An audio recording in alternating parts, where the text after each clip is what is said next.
This is BYU Sports Nation, presented by the BYU Store, simulcast on BYU TV and BYU Radio.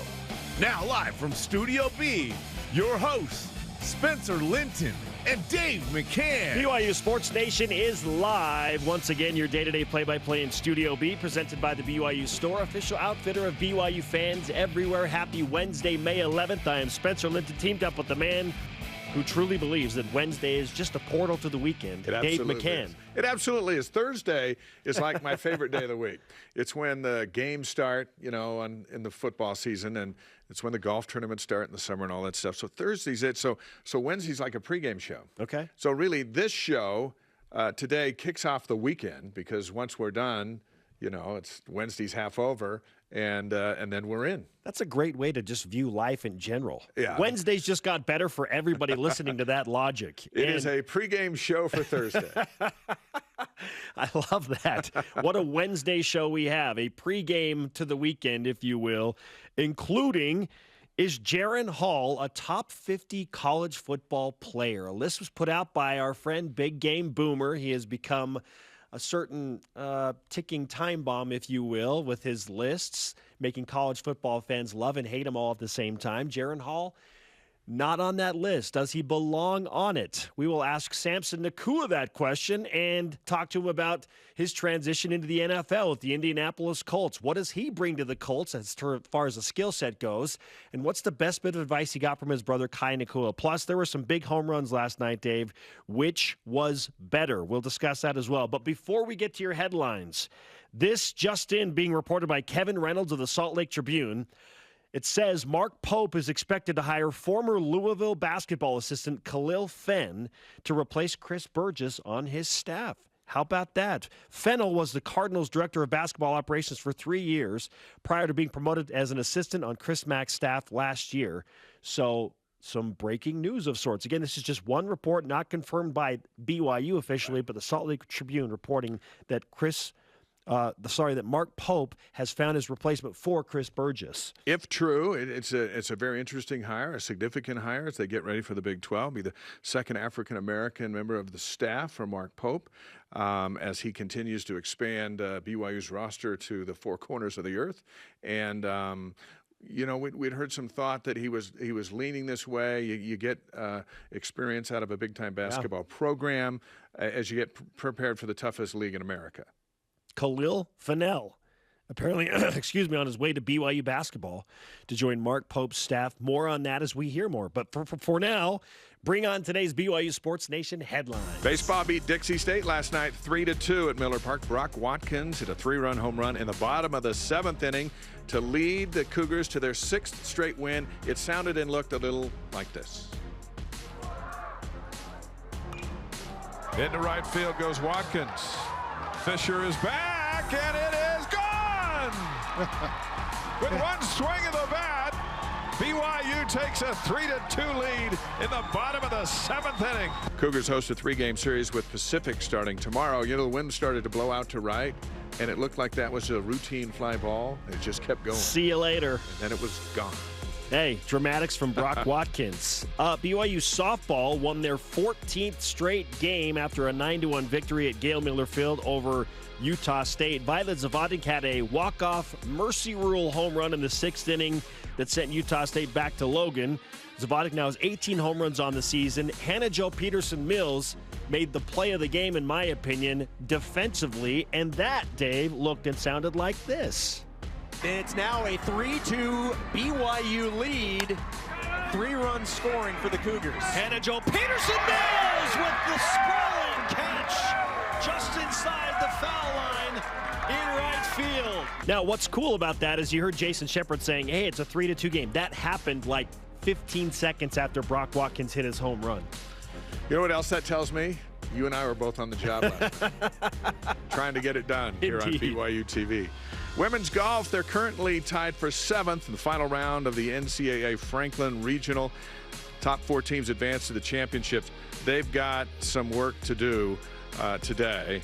Alicia Mateo leading the way. She's tied at 20th overall in the individual title chase. You got to be in the top 4 to advance on from the 12-team regional. Tyson Williams, getting ahead of myself. Don't want to steal your Alex Barcelo thing. Please. Tyson Williams becomes an NFL free agent after the Baltimore Ravens withdraw his tender yesterday. Remember, in his one season with Baltimore, had 185 yards total and 1 touchdown, 35 rushing attempts. Can you imagine if he hadn't blown out his knee against Washington, what kind of year it had at BYU? Man. It hurts. What a great guy. All right, thanks for the Alex Barcelo teaser. You bet. Barcelo revealing via his Instagram yesterday, had a workout with the Spurs. NBA Combine list was released yesterday. He's not on it, so he's looking for another way to get in. And as a shooter, he's got a shooter's chance. Absolutely. Ashley Hatch has been named to the NWSL All-Tournament team thanks to a string of great games in the Challengers Cup. All she does is score goals, it feels like. Hatch led the tournament in scoring with 6, finding the back of the net in 8 games. She can't be stopped. Men's lacrosse defeated USC yesterday, 10-6. Fight on. They advanced to the national semifinals to face South Carolina, the other USC. South Carolina, tomorrow at 1:45 Eastern Time. Let's go. All rise and shout. It's time for What's Trending. You're talking about it, and so are we. It's What's Trending on BYU Sports Nation. Top 50 or bust? Big Game Boomer has released a list of the top 50 Heisman Trophy candidates. And upon close review, no BYU players, specifically no quarterback Jaron Hall, which prompted me to ask a question on social media yesterday. Does Jaron Hall deserve a spot on this list? So let's discuss it, Dave. Is Jaron Hall right now a top 50 player in college football leading into the 2022 season? I can answer that in one sentence that'll have a lot of commas. Okay. Arizona, Arizona State, Utah, Virginia, Washington State, and USC. Well, there you go. Beat them all. His only loss against P5 last year was at Baylor. They had a tough defense. They won the Big 12 and the Sugar Bowl. So is he a top 50 player coming in? Aaron Roderick believes he's one of the top 3 quarterbacks in the country, or will be at the end of the season. So as we sit here in May, is he among the top 50? I say yes. Okay. Now, to be fair, Mel Kiper has Jaron Hall right now on his NFL draft big board, and it's way early for the 2022 NFL season, going into the 2023 draft. Number 27 on his list. Now, where was Zach Wilson on Kiper's list a year before? Nowhere to be found. Yeah. Nowhere so those lists to are be a little found. subject. Right, Yeah. for sure. But Pro Football Focus has been very high on Jaron Hall. He's one of their top 10 quarterbacks. And then Cam Mellor, our guy who has been a longtime NFL draft analyst. He was the one that was ahead of everybody when it came to Zach Wilson. Yeah. He told us after Zach Wilson's sophomore season, when Zach had 11 touchdown passes and 9 interceptions and a couple of bad injuries, that he said, he's special. You watch. He will be an NFL quarterback, mark my words. Cam Mellor feels not as strongly about Jaron, but he feels that Jaron will be an NFL quarterback. And so that's worth something. But, I mean, so depending on what metric you look at, I feel like, you know, if you combine them all, he's probably somewhere around, I don't know, 40 to 45 in terms of best college football players overall. This isn't just quarterbacks. Right. This is 50 great players, all positions. And for me, he's probably somewhere 40 to 50. But I'll tell you why he's probably not on this list. Injuries. Yeah. Like, that's probably what's keeping him off this list. And I can understand that logic, too. So if he's not in the top 50, he's just out probably because his health status and his injury history would prevent him from doing that. When you're a quarterback, in my opinion, you can't win the game yourself. So you can be a really good football player, but you're elevated to a great football player when you're surrounded by really, really good football players. Look at the Heisman winnings. Look at Ty Detmer's Heisman all the way back in 1990. He was surrounded by a fantastic football team, which allowed him to utilize his skills and be great. Now, you and I have watched Jaron Hall during spring drills, coming off his foot injury and all that stuff. And then we've also watched what might be the best offensive line in school history and one of the best in the country. And then we watch those 4 receivers, and we'll get Samson Nacua's take on that a little bit later. And then we see Chris Brooks coming in from Cal, and we think about this offense. And this offense is set up to make Jaron Hall fantastic. And he does have to stay healthy. And he does have to throw to the right team, and he's got a history of doing that. But in that configuration, does that put him in position to be one of the best of the top 50? Sure. I think so. And running back, you're faster, stronger than everybody else. Okay, you're just better than everybody else. But it's tough to put a quarterback and judge him that way because he needs the other 10 to be really, really good for him to be great. And I think BYU's in a position for him to look great because of the other 10. Now, as of last year, and this is including all quarterbacks that played last year too, his pass grade was an 83.3. That was 32nd overall. A bunch of those guys have moved on. Some have transferred schools. Jaren is back, obviously, in the same offense with the same offensive coordinator, same head coach, a better offensive line, and plenty of weapons around him. So we're all kind of anticipating him to take like this major step forward. He does not have the comfort blanket of Tyler Algier behind him. Or Zach's senior season schedule. Correct. So he's got a tougher schedule, we think, or at least on par with last year. Yeah. Maybe last year's schedule doesn't get enough credit, but at least on par with last year's schedule. So, but he's now the guy. Like he is clearly the alpha of that offense. It's not Tyler Algier. It's nobody else. It is Jaron Hall. He's going to have opportunities to prove that he is a top 50 player immediately. Like in game number 1 against September USN, 3rd. then let's go, and then Baylor and Provo shortly thereafter. Yeah. The schedule's set up for him to be great in the eyes of the nation because of the teams that he'll have an opportunity to beat. And if he can't beat them and he throws 4 picks, that kind of stuff, okay, you're right. But he's set up for the opportunity to be great. Yeah, I'm just looking at his numbers from last year. 20 touchdown passes, only 5 interceptions. You've got a 4-to-1 touchdown to interception ratio. He was the 3rd leading rusher on the BYU team with over 300 yards on the ground. And he was still injured a little bit. Didn't play in the bowl game. Obviously had to sit out against Utah State. And we've heard testimonials from Puka, from Chase, from Gunner, that he's better. Well, there you go. In spring, that Hall is better than he's been and throws a better football than he's thrown, and is on time more than he's been on time. And those are the recipients of it. I think he will quickly prove, as you said, that he is a top 50 player. It won't take long. Yeah. I'm curious to hear what Samson says because, he doesn't hold anything back. He does not hold anything back. All right, on to topic 2, Dave. All right, topic 2, what would it mean for BYU if Hall is a top 50 player at the end of the year? What kind of year will we have had? Yeah, I've been very vocal about this, and I think it is this simple. If Jaron Hall starts, let's say, 11 of the 13 regular season games, okay, BYU will be a top 25 team at the end of the regular season. If he starts 12 games, they will win 10 games. Yeah. That will happen again. For a 3rd consecutive season, BYU will have double-digit wins if he is healthy. I feel like it's as cut and dry as that. If Jaron Hall is not the starter for at least 12 games, then things could get interesting. And I know history has not been on BYU's side in this regard with so many injuries to quarterbacks, especially in the independence era. But he's working behind an offensive line we feel like is very strong and should be able to protect him. And Jaren also is really, really smart. I like the comparison of Jaren to Russell Wilson, only he's a little faster than Russell Wilson, and he's a little bigger than Russell Wilson. He's taller and a little bigger. Not saying he is Russell Wilson right now, but I like that comparison. I think he's smart enough to be safe and to know when to run. They start 12 games, Dave.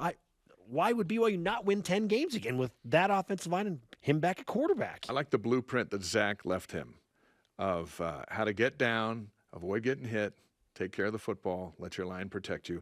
Zach hardly got touched during his last season before he was picked at number 2 overall in the draft. Year before, not the case. Hurt, banged up, throwing picks. Year before, kind of the same thing. And then he evolved into his junior year of look, if I'm going to live and be the quarterback for this team, I have to be on the field. Yeah. And so instead of getting 10 yards, he got 8 yards and got out of bounds. I think we saw Jaren get a little smarter through the course of the year last year, especially after the broken ribs, where he's like, okay, here's how you break your ribs. Well, and that's the thing, Dave. He hurt the ribs initially against Arizona in game number 1. So he played hurt in the latter part of the first game and then proceeded to beat Utah and Arizona State. With broken ribs. And he was dominant in that game in managing the game as an underdog, and BYU didn't trail to either team for a single second. I think You take the Zach Wilson blueprint, what you learned on the fly last year. You missed the bowl game because you were hurt. So you got to, okay, you know what? I got to stay in the game. And if I do want to turn pro at the end of this year, I've got to be phenomenal. So let my line protect me. Stay healthy. Get rid of the football. Do what Steve Young did his senior year. Why get hit? I'm just going to throw the ball to my back, out of the backfield. Let him get hit. Well, and let's not forget that he beat Virginia and USC on a bad ankle and still those recovering ribs. So if Jaron Hall is healthy, he will very quickly prove to the college football world that he is most certainly a top 50 player. And if he is healthy, I mean, people are like, that schedule is nuts, Spencer. How can you say 10 wins? I think Jaren Hall and this BYU football team are that good. That's why they're projected to be a top 25 team in the preseason. It's going to be a fast summer. We're going to get to September 3rd here real quick. Cannot wait. Our question of the day, is Jaren Hall, in your opinion, BYU Sports Nation, a top 50 player in college football? And what do you think it would mean for BYU if he is indeed at the end of the year? Let's go to Voice of the Nation. This is the Voice of the Nation on BYU Sports Nation. Brian Buss on Twitter says it would mean that we, as fans, are looking for a new starting quarterback to enter the first year of Big 12 play. If Jaren Hall has another year like last year, stays healthy, you were looking at a quarterback drafted in the first 3 or 4 rounds of the NFL draft. Would also mean another double-digit win season and a top 15 team. It sounds like Brian would like Jaren to be great, but be rated number 51. So he comes back for another year. Hey, Jaren, I wouldn't mind. And I've joked with Jaren on this show. Wouldn't mind if you were the guy to lead BYU into the Big 12. But yeah. He's got to do what's best for him. Yeah. Coming up, which Big 12 teams would you want to play every year if you could pick 3? Okay. I like that question. Every year. And he's a new Indianapolis Colts wide receiver. Samson Nacua joins us in studio. What's the best bit of advice he got from his brother Kai as he makes the transition to the next level? This is BYU Sports Nation. And BYU made such a difference in our lives, I think really helped mold us as to who we are. And so when we had that opportunity and came back to Boise and found out there was an active chapter, we thought, okay, that's something that I can really get behind and get involved in. We want to promote the BYU experience all over the region. We want people who leave BYU to still stay connected.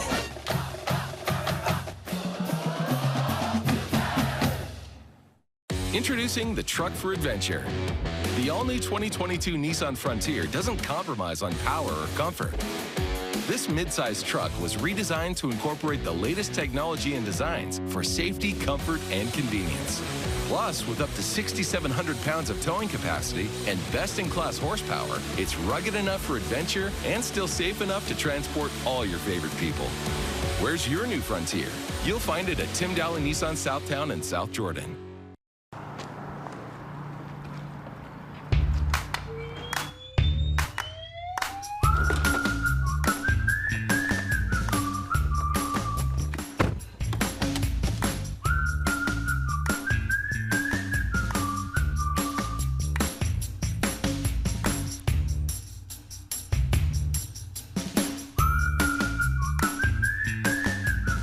Quick crack. Wash all you want. Don't drive dirty. Andy is new this season. Yeah, she's awesome. Very capable and very big-hearted. It's so amazing to be a part of this. I mean, to travel around the world and learn so much from others while we can participate in their goals in meaningful ways. Yeah, we like to tease her. You know, it's natural, though, being the new girl and all. Yeah, she hit the ground running. Yeah, she did. I hope the show can inspire others to get involved and open their eyes to the people around them. Yeah, she looks small, but she's super tough. Doesn't like snakes, though. Yeah. That's for sure.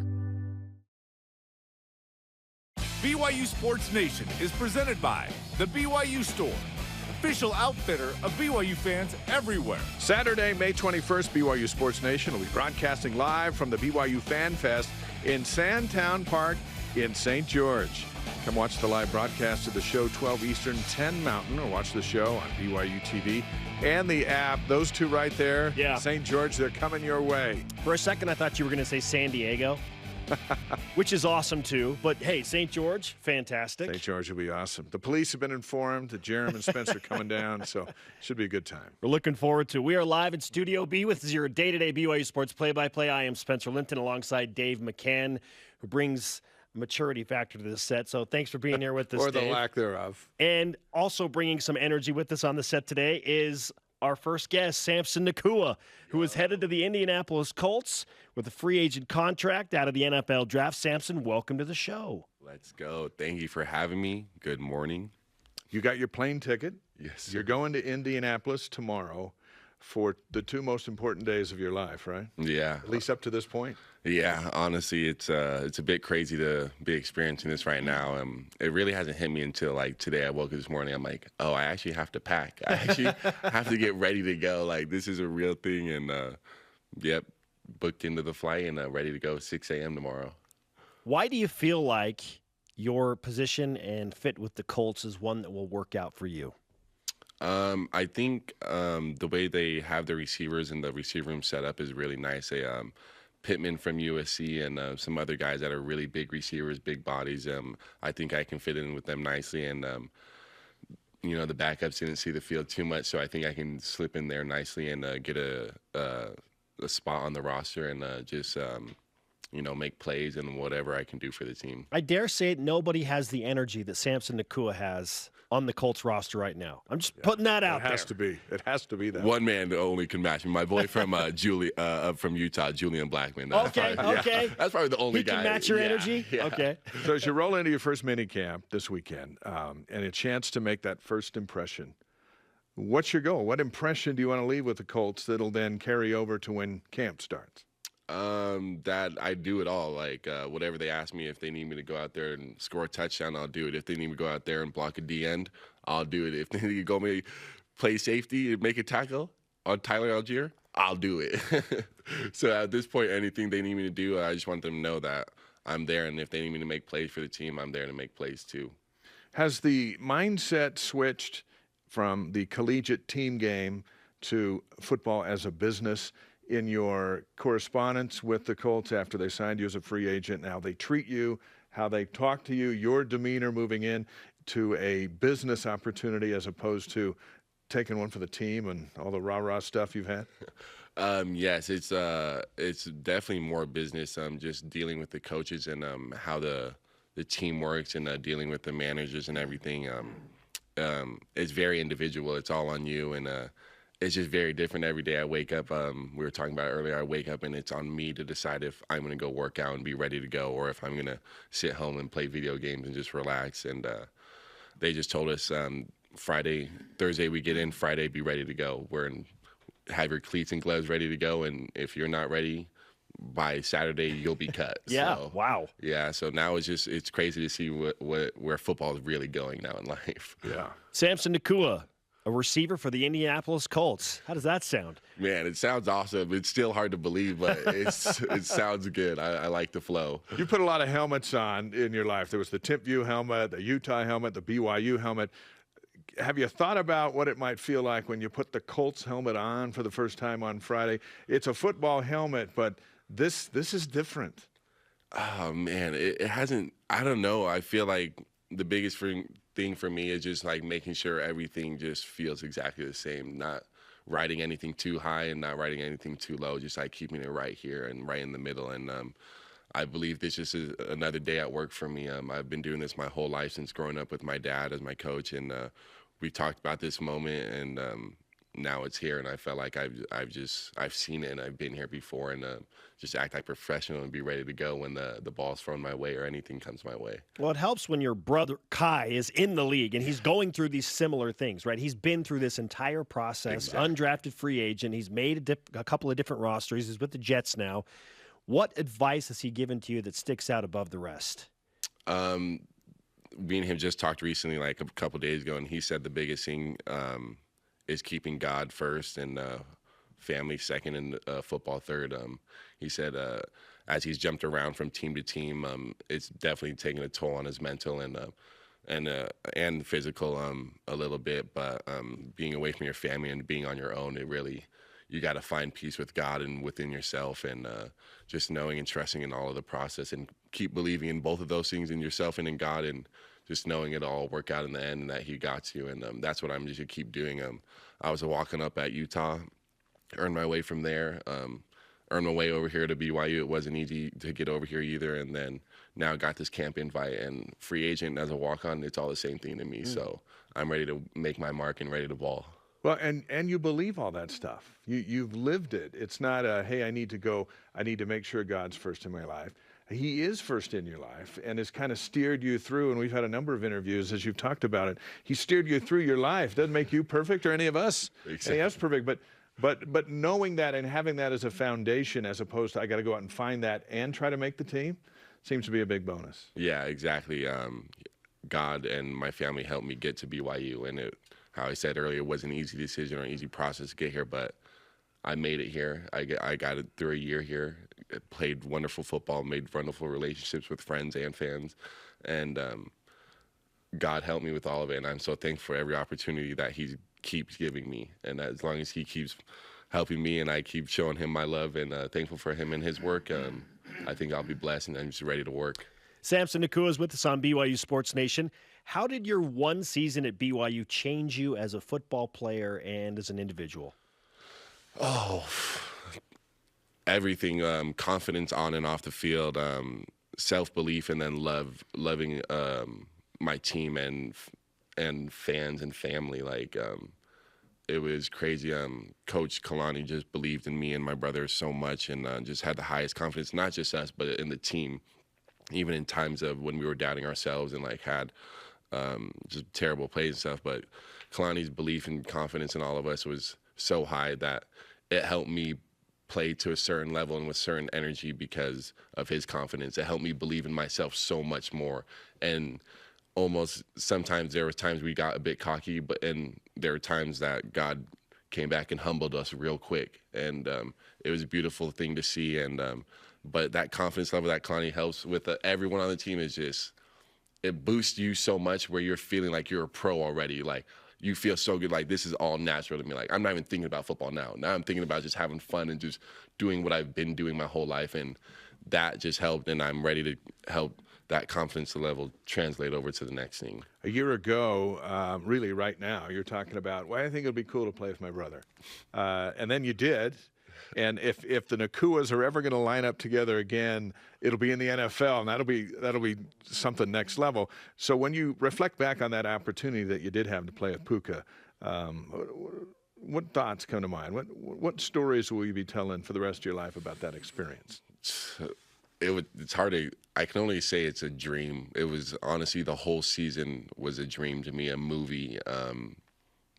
Every time I got to line up, or even just standing on the sideline and watching Puka, or just seeing my little brother that I grew up with doing these crazy things right next to me, and then me sometimes make a play right next to him too. It was like, man, this is like, you couldn't ask for anything better. Being in the whole stadium with the environment, BYU, like, I couldn't picture anything better, or anything like. Something actually I could have pictured better was me coming here my freshman year to play with Kai. Right. That would have been awesome. I could have done that. That would have been awesome too, but it all played out perfectly, and it was just a movie. Like, the whole season with the team, with the fans, with coaches, it was just a movie. Let's stay with Puka. What do you feel like is his ceiling next season? Limitless, honestly. I think this was his first year back healthy, truly healthy since his injuries over at Washington. And still there's like maybe some tweaks in his body still that adjusting to him playing a full year. And I think with him getting a lot healthier and a lot stronger and building his body back up, it's going to be one of the top receivers in the nation. And it's just now him and Jaren connecting and, making it happen. He was on live with us during our pro day coverage, watching you, and we were watching him watch you, and he's locked in. And then I said, hey, are you a year away from this pro day yourself? And he's like, oh yeah, absolutely. And I don't know if that means he'll have one more year or two, but that's what's next for him. And you could tell as he was dialed into watching the scouts watch you that his opportunity was around the corner. Definitely around the corner for him. I don't know when it is, maybe next year, maybe a couple years from now. But whenever it is, I wanted to show him that, hey, dude, like, football or whatever they tell us we got to do, like, we can do it, and then we can make it look good and make it happen at the end of the day. And it ain't nothing if you put your mind to it. Samson Nacua is on BYU Sports Nation. Let's talk about Pro Day a little bit. Puka watched you, as we all did, run a blazing 40. What did that and your pro day performance overall do for the interest level the NFL teams had in you? Going into the combine prep, the whole thing, I talked with my agent. He's like, the biggest thing here is we got to get your name on the map. Like, teams know of you, but we don't know how much interest they really got in you. Like, right now, it's like straight free agency, like, and we don't know if any team's like really that interested. And I was like, all right, so I just got to go in there and work. I was like, so ain't nothing new to me. So as I did that, every day I would tell myself, I was like, every day I would go work out and just tell myself, like, they're going to see at the end of the day. Like, I got no invites to none of the bowl games, nothing, no combine. And I was like, they're going to see at the end of the day, like, this is what I want. I want to be the underdog again. And as it came up and stuff, I was just ready to go. It just felt so good. As like, I don't know what I was in like a whole nother world. As soon as I woke up in the morning, it just felt different. Like, God was with me. I was like, man, like, nothing can go wrong. I prepared I prepared for this. Like, it's just going to be a fly through. So were the Colts and other teams, like, did you notice like a huge uptick in interest after you? Yes. Right after is when I got teams actually started talking to me right after the pro day. I didn't have really any contact with any team. And right after pro day, they just were so impressed with how I came out with my body and then just how smooth I looked in all the drills and stuff. And it was awesome to get that feel and that love from the teams because, there was nothing there before. But right after that pro day, just working, doing all that, it just came out, and the Colts got me. One of the great plays of your college career was a simple play, but when Jaron Hall threw that touchdown pass to you against Utah, which you told us during the pregame show you were going to catch a touchdown for your grandmother against the Utes in LaBelle Edwards Stadium, and then you do it. We talk about Jaren Hall, and now he prepares for a season. Is he a top 50 football player? A couple of things came out this week. Didn't have him on the list. We thought that was a bit of a surprise. But what do you expect for Hall, and where do you think he sits in college football? Man, I expect him to be a top 50 player, a top 25, easily top 10, easily.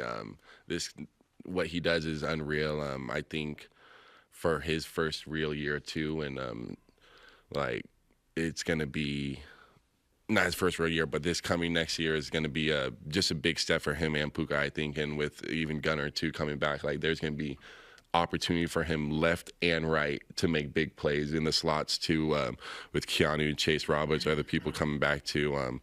It's going to be awesome to see what Jaren can do and what he's meant to do, and he's easily top 50. I've seen that. There's a lot of people that are very questionable. Arizona State quarterback, I don't even know his name. Somehow he was on there. But okay, we'll see. The Samson has spoken. That wide receiver core obviously loses a big piece in you, but as you mentioned, they bring back your brother Puka, Gunnar Romney, Chase Roberts, Keanu Hill.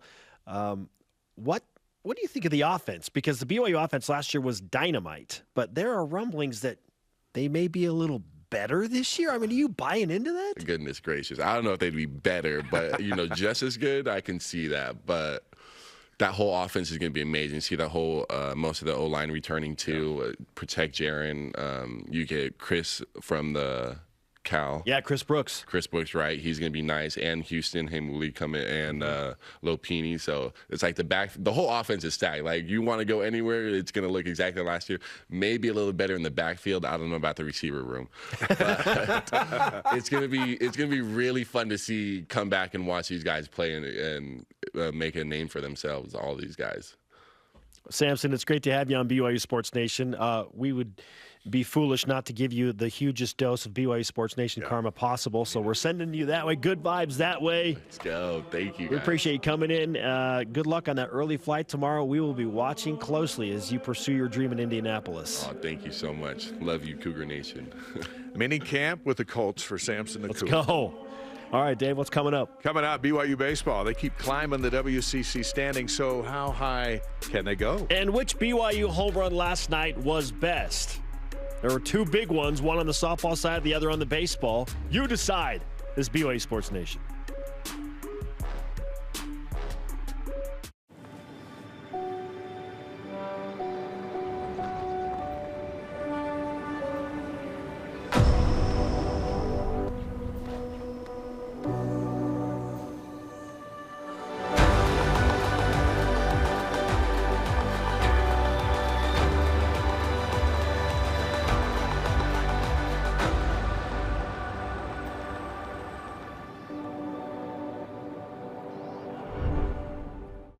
I know what it's like to be overlooked, to be doubted, to fly under the radar. I only had one offer coming out of high school, but I was ready for every moment, every opportunity, and every shot that I got.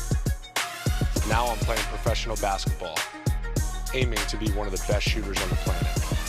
And I'm just getting started. Be ready for your moment with Rapid Reboot, the future of rapid recovery. BYU Food to Go's convenient location at 2191 North Canyon Road in Provo makes bringing popular BYU foods to your next event easy. Everything's ready when you need it at the drive and load pickup. You drive in and they load no matter the weather. And stop in the on-site creamery for great BYU chocolate milk and ice cream. BYU Food to Go, bringing campus to your table. Call for details, 801-422-5001.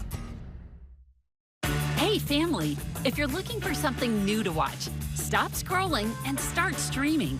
BYU TV has a ton of great options to binge together. From bold adventure to family drama and even a little fun, there's something for everyone. Binge entire series, experience all the feels, immerse in non-stop intrigue, and treat yourself to unexpected turns. Think you know BYU TV? We're just getting started. BYU Sports Nation is brought to you by Maersk, enabling global trade for a growing world. Softball takes their 14-game winning streak into their final series of the regular season as they host St. Mary's in a doubleheader Friday. You can see both of them on BYU TV starting at 7 Eastern Time. They're 39-10. You know what's crazy is they're still on the bubble. They got to win all 3 this weekend to feel good about getting an at-large spot because LMU's pacing to win the conference. By 1 game. By 1 They played in the first week of April, beat them by 1 run. First conference series, a 1-0 game, swung the series towards LMU. So basically, BYU fans, you're all rooting for Santa Clara to beat LMU this weekend and BYU to sweep good St. luck Mary's. with that. They need to both get in the tournament. LMU's good, too. They're both top 50-ish teams in the RPI, you bet. He is Dave McCann. I'm Spencer Linton. This is BYU Sports Nation. To interact with the show and get content throughout the day, you can follow all the major social media platforms, Facebook, Twitter, Instagram, YouTube, and TikTok. Do you have a TikTok account yet? Not yet, but it's coming. I recommend, Dave. I recommend it, Dave. It's where the kids are. You'll dig it. Let's whip it. Cougar Whip Round presented by Maersk, your integrated container logistics company enabling global trade for a growing world. If the Big 12 was to follow the proposed ACC scheduling model that came out this week of having 3 permanent teams on your schedule each year, which 3 Big 12 foes do you want BYU to play every season? This is a really tough question to answer because Texas and Oklahoma are leaving after 2 years, but just because they're included right now for the first 2 years, we'll put them in the mix. Texas needs to be on BYU's schedule at least through 2025. Give me Texas every year. And then I want TCU on BYU's schedule. I like the rivalry from the Mountain West days. I know Gary Patterson's gone, but Texas, TCU, and then probably just for travel purposes, the closest school to BYU in the Big 12 is Texas Tech. It's 953 miles away. It's like an hour and 50-minute flight. So Texas Tech, TCU, and Texas, probably the 3 teams I'd go with. We've had some fun games with Houston. Houston is really fun. Baylor's fun, too. A lot of fans in the Houston area. Yeah. All I care about is that the Big 12 home opener is against Texas. And then I don't care what happens after that. Just for fun.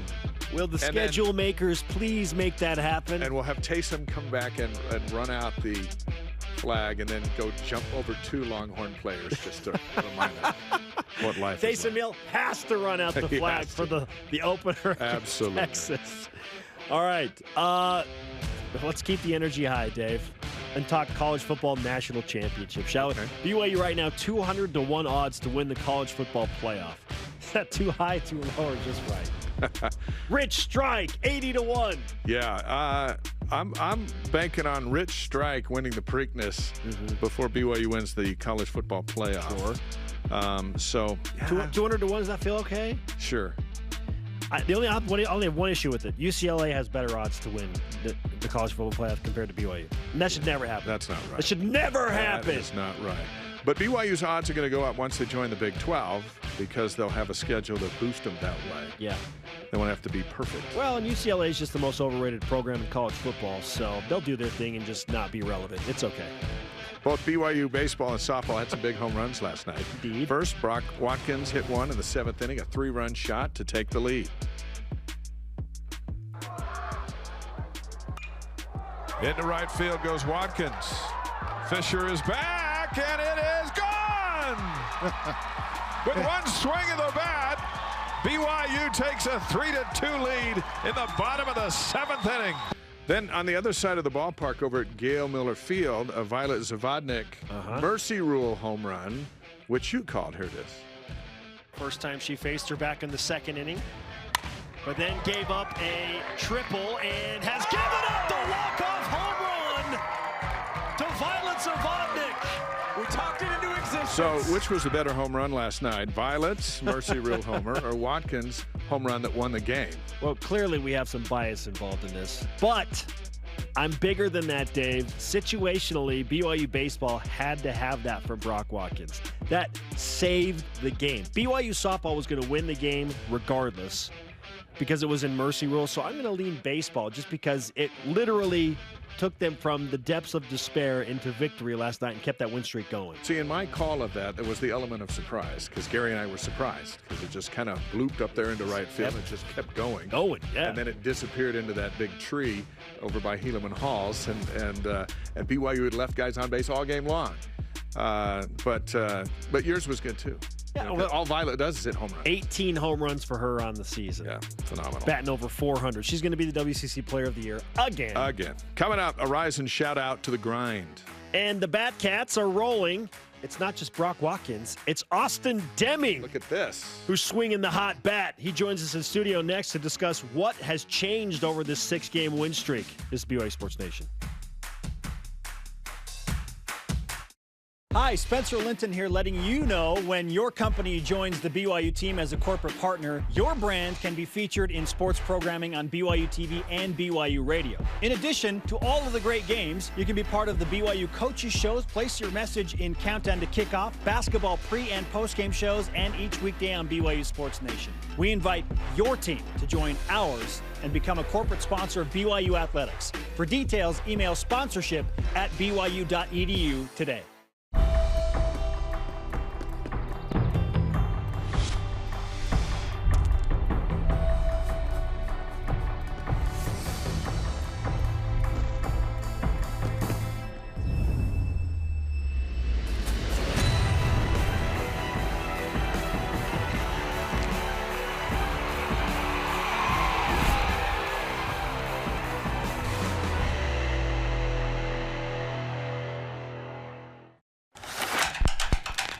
Professor Rock here. The Food Nanny. Chandler Scott here. Samry. Hey, everyone. Hello. I just want to tell you about this amazing, excellent, cool account called My Style. My Style checking. I'm talking travel points. Gift card. Concert tickets. All just for using my account. That's My Style. So check it out. Give it a shot. Open your My Style checking account today. I'm a bit rough around the edges. This has been one of the most beautiful weeks of my life. I've never felt so much love. What you're doing is something beautiful. Thank you. I will forever be thankful because I found real happiness, and that's within the community that we have made.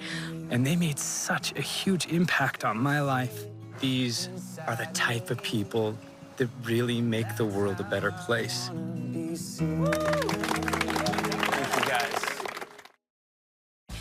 BYU Sports Nation is presented by the BYU Store, official outfitter of BYU fans everywhere. Baseball hosts Pacific. They start a 3-game series in the WCC tomorrow night, 10 Eastern time. That's 8 local time on ESPNU. We encourage you to listen live with Greg Wrubell on the BYU Radio app. Welcome back to BYU Sports Nation live from Studio B. Dave, I'd like to point something out. Since I had my fingernails painted royal blue with the Y and the Nike sign. And I got a whole list of concerns. But go ahead. As you should. Baseball and softball have both not lost. Just throwing it out there. Just imagine what would do with a ponytail. It's all about Superstitions. My goodness. Joining us now to discuss not fingernails, but actual baseball, but maybe some superstitions. But just a second, that's taking it for the team. Right? That's what you're doing. There's Sports Nation karma, and then there's this. Yeah, what's next level? That's next level. He is the West Coast Conference Player of the Week, Austin Deming. Austin, welcome to the show. I guess I have to ask, are you buying into superstitious fingernails? That's kind of creepy. Just goes away. You know, superstitions are huge in baseball, but I don't know if I'm taking it that far. I think you're making a good decision. What's it like on the hot corner, third base? Give people an idea, because I know at any time a line drive can just come right for your head. Yeah, it's tough. I actually had one last night in the game in the first inning. I kind of like it a little bit because you don't really have a lot of time to think. Like, it's hit, and then you kind of have to make that initial reaction, and then that kind of decides if you make that play or not. And I kind of like it a little bit. It helps me think less because I played shortstop my whole life in high school, and you know, it gets hit to you, and you have a little bit more time. So you're saying Brock Watkins is over there analyzing the options as the grounders come to him? He's a solid. He does a solid job out there, so he does a good job. But yeah, just you have a little bit less time to think, and I kind of like that a little bit. It's hit, and I got to kind of make that initial decision of how I'm going to field the ball and make the play. I'd be a better broadcaster if I had less time to think. Right? Because some of my ideas aren't great. You know, and I think about it, and I say it, and like, I probably shouldn't have said that. Just get him in the moment, right? Just get him in the moment. Austin Deming is with us on BYU Sports Nation. You've had an incredible turnaround this season, both as a team over the last little bit and individually. What do you attribute your recent rise to? I mean, your batting average is over 300. You've just been crushing it. Yeah, just trying to help out. I think that turnaround for me was really important on a personal level, just with having a little bit of a tough year last year. So just wanting to help the team out any way possible is always the goal, and being able to do that a little bit more this year has helped me a lot mentally. I think that's a big part of the game, is just how you feel upstairs, because you know, sometimes your body's not going to feel great, but you can work through that. But mentally it can get to you, and so being good upstairs can really help out. Was it a moment or a game where you felt like just a shift? Maybe the Santa Clara series. I think I was actually like 0 for 4 the first game of the series, and then I got on base. Like, I didn't know this at the time, but it was like 7 or 8 times in a row, and that kind of helped me relax a little bit, and just kind of since then it just kind of been seeing it and hitting it, and that's the best feeling. Let's talk about that time. You sweep Santa Clara, and then the following Monday you have a team meeting, and Tom Holmoe, Brian Santiago were there to announce to the team that Mike Littlewood is no longer the head coach, and Trent Pratt's going to be the interim coach. And you're all sitting there in the middle of your season, ready to go to Nebraska and play 4 games. What was that like? It was a complete shock. Thankfully, we have the same staff we did before, just minus Coach Littlewood. But it was a complete shock.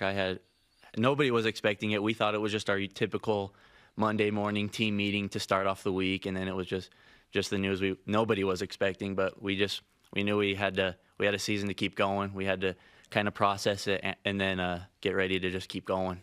Well, you go to Nebraska, you win 3 of 4. And then you've turned it around in the WCC. Yeah, we've done really well outside of conference, and even in conference, we've kind of shown that we can do it. It's just to go there, and with that news that Monday, to go there and show the Nebraska that take 3 of 4 from them at their place was big for our team. Well, not only that, correct me if I'm wrong, Dave, 10 games over 500, or is it 9 over 500 right now? Regardless. 28-18, Duff. 28-18. Okay, yeah. 10 games over 500. Yeah. Okay, and with all of the adversity, and arguably when the season started, your 2 best players not playing right now. Andrew Pintar, done for the season. Cole Gamble sat out the majority of the season. Now, you're making a case as one of the best players, but how have you been able to do this? String this together with the coaching change, all the adversity and the injuries. Yeah, I mean, there's always going to be adversity. The season's it's a long season. We play 50-something games just in the regular season. But, we've had guys like Ozzie Pratt step up and kind of fill Penny's spot at second, which is huge because obviously I think he was going to projected to be the player of the year in our conference, and so it's a big guy to lose. Everyone knows that he's our guy, and so to have Ozzie step up as a freshman and just kind of fill that role at second at the leadoff spot too. So he's been a big spark in the lineup, and that helps out. Schedule's been interesting, too, because you start league play dealing with these injuries. In fact, Gamble gets hurt in the first game against Gonzaga, which you win.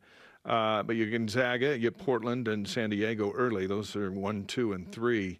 Gonzaga, San Diego, Portland, as we sit today. And here at the backside of the season, you're playing Pacific at the bottom and LMU, which is just a game ahead of you next week. This is a good time to be playing your best ball against a team that's not in first place. Yeah, we just, with 2 series left, we just got to go in, and our goal is to sweep both series and just keep rolling right into the tournament. We're still a little bit on the fence, so we just got to keep winning games and solidify our spot to make the tournament. Austin Deming, BYU baseball third baseman, is with us on BYU Sports Nation. The COVID exception has granted you extra time if you want it.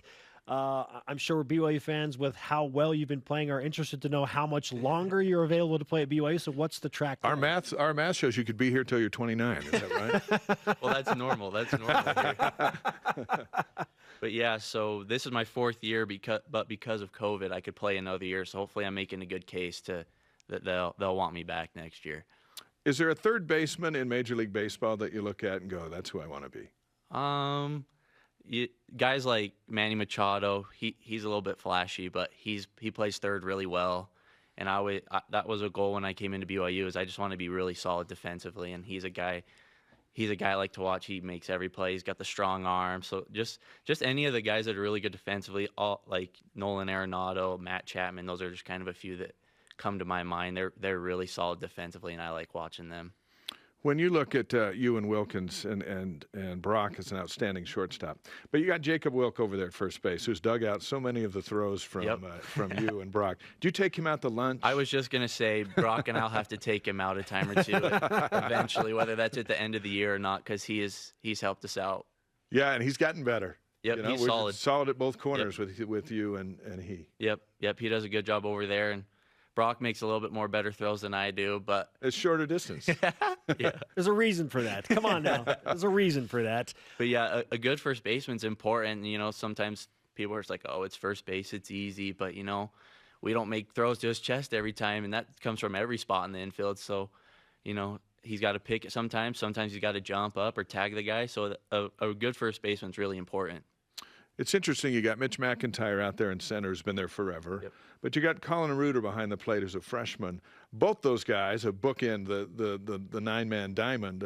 Reuter's been outstanding, and he's just getting better. He's going to be the Big 12 catcher moving forward. Yeah, he's solid. We kind of knew that going into the fall, like if he could prove it in the fall, like he was going to be the guy, and he does a great job behind the plate, and he's been swinging it really good lately.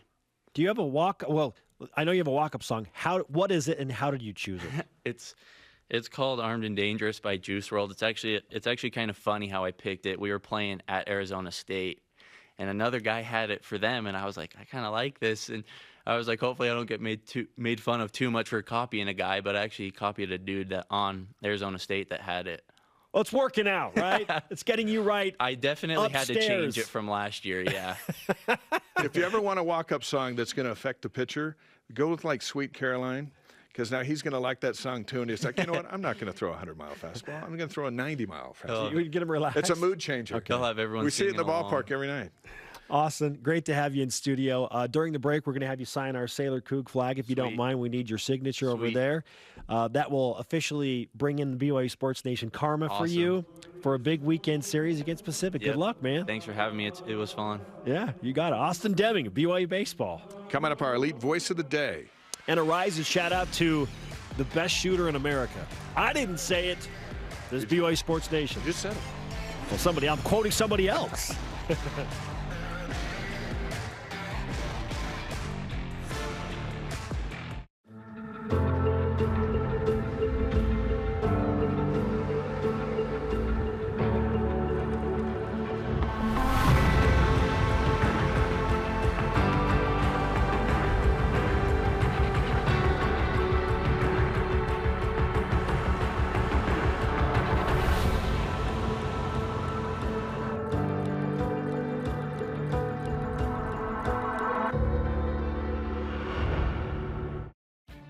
Tim Daly Ford in Spanish Fork sells Ford vehicles including the F-150, the pickup designed for work and play.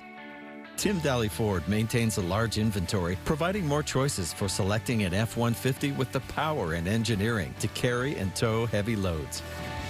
The F-150's design offers comfort, safety, and a range of options to choose from. Think Ford, think Tim Daly Ford in Spanish Fork. Turn TV time into together time with the BYU TV app. Watch all your favorite shows when, where, and how you want. This isn't like a practical joke, is it? No, sir. Immerse yourself in stories with all the feels. Go on uninterrupted journeys of discovery and see families coming together while watching with your own. See new and original content, all for free on the BYU TV app. Follow the ups and downs of elite young gymnasts in an exclusive behind-the-scenes look as they twist, flip, and bounce their way to the podium. See the commitment, effort, and mindset it takes for these competitors to rule their sport on Gym Stars, on BYU TV, or on the free app.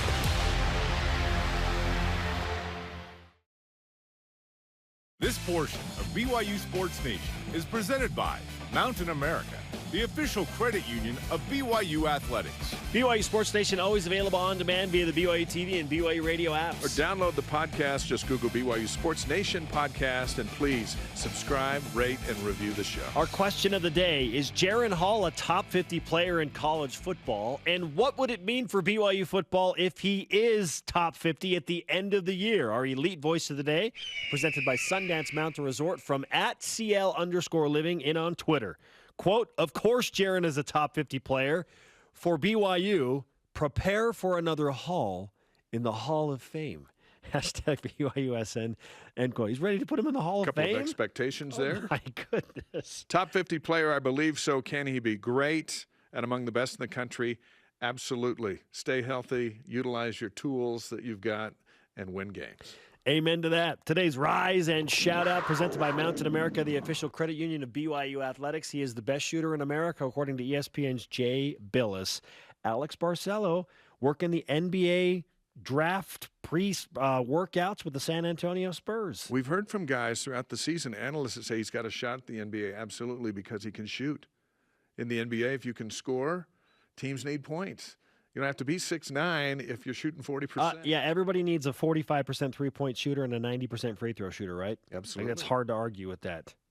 So good luck to Alex. Well done, my friend, getting in with the Spurs. More to come, I'm sure. And our thanks to today's guest, the always energetic Samson Nacua, is headed to camp with the Indianapolis Colts, and you just heard from Austin Deming of BYU Baseball. See him on the hot corner Thursday, Friday, and Saturday. You got wiffle ball hot corner coming up. It's not easy over there. It is not easy over there. Our conversation continues 24/7 on Twitter, Instagram, and Facebook. Hashtag BYUSN. For Dave McCann, I'm Spencer Linton. Shout out to Brandon Kinzer. We'll see you tomorrow on BYUSN. Go Cougs.